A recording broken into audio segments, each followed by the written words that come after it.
Si vous voulez avoir un jeu propre et esthétique musicalement, il est important d'être capable de couper les résonances des basses. Découvrons comment faire cela de manière adaptée.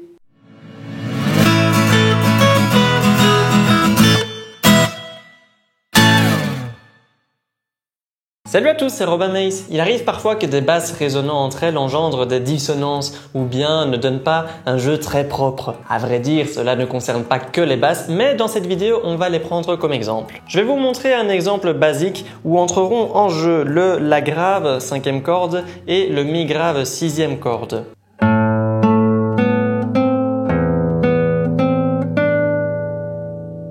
Si je ne fais rien pour couper la première basse, là, lors de la deuxième mesure, les deux résonances des basses seront superposées.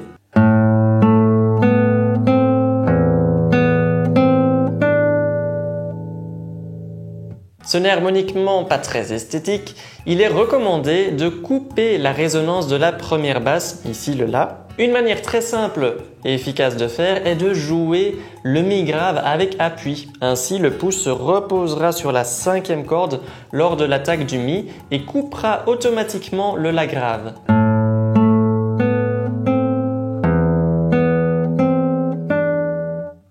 Si vous n'aimez pas beaucoup jouer le pouce avec appui, alors je recommande de directement poser le pouce sur la 5e corde après l'attaque sans appui.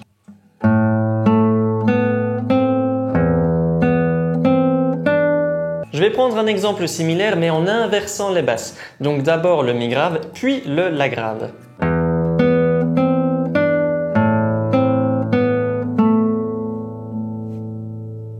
Ici, on ne peut pas couper la basse en jouant avec appui. On peut donc reposer le pouce sur la 6e corde pour couper sa résonance rapidement après l'attaque de la 5e corde.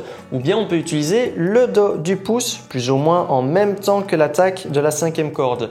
Il faut venir toucher la vibration de la 6e corde comme ceci.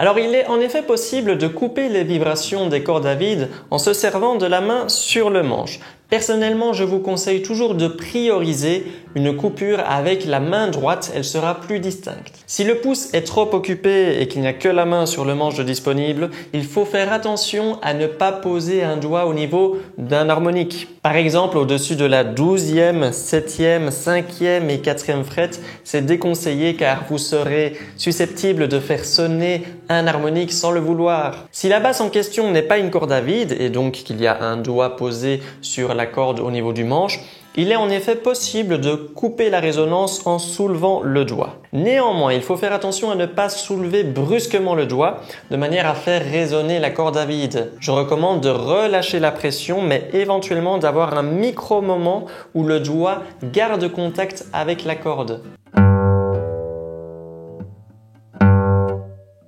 Par contre, il faut relâcher la pression suffisamment vite. Il ne faut pas être trop mou, sinon on pourrait sans le vouloir engendrer des petits bzzz dans le son. Ce phénomène arrive d'autant plus si vous avez le doigt éloigné de la frette. Voici un exemple, vous entendrez un méchant bzzz dans le son. J'espère que cette vidéo a été intéressante. Si vous avez aimé, n'oubliez pas le petit pouce en l'air. Abonnez-vous à la chaîne si vous la voulez dans votre flux d'abonnement. Et on se voit dans une prochaine vidéo. Ciao!